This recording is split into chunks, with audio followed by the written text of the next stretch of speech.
Orleans District Attorney Jason Williams responds to Governor Landry's comments about unprepared prosecutors dropping the ball and contributing to criminal justice problems. As Rob Masson reports, the governor is calling for a full investigation as the DA defends his office. It was troubling on a Sunday evening.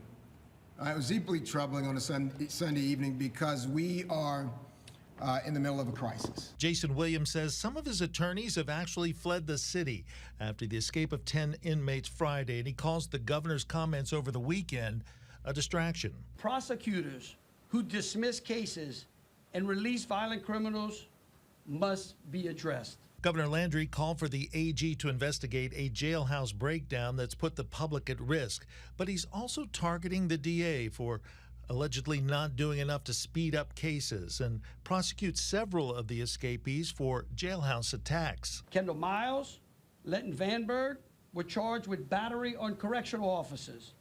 Those charges were refused by the district attorney. In spite of criticism from the governor, the DA says he did in fact try to prosecute some of the escapees for various jailhouse infractions prior to their escape, but the DA says the sheriff's office let him down. If we don't have the video surveillance that was used, if we don't have a complete police report that was used, we just can't go forward. Williams this afternoon produced a case-by-case breakdown on charges that were refused against several of the escapees, including Lenton Van Buren, who had 5 charges refused against him due to a failure of the sheriff's office to provide reports or evidence. I'm going to do my dead level best to be a part of the solution in dealing with the clear and present danger that we're faced with, which is 7 armed and dangerous men possibly on the streets of New Orleans. Williams and the governor agree, however, that the breakout was a complete breakdown. This massive jailbreak, which my statistics tell me could be the largest jailbreak in the history of the state,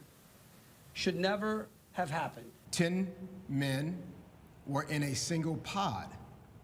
There's not a pod over there made for 10 men. The DA says he's had to relocate some staff members and witnesses for their own safety, and he says he remains focused on doing whatever he can to get the escapees back into custody and urges everyone to remain focused on the task at hand. People are desperate. These men are facing long terms in jail. And the fact that they have not hurt someone trying to steal a car, that is the grace of God. And Williams says in spite of criticism from the governor, his office continues to work with state officials to try to recapture the escapees and protect at-risk witnesses and staff members. Williams again blasted the sheriff's office for putting the most dangerous inmates on the first floor and for not reporting the jailbreak for more than 7 hours.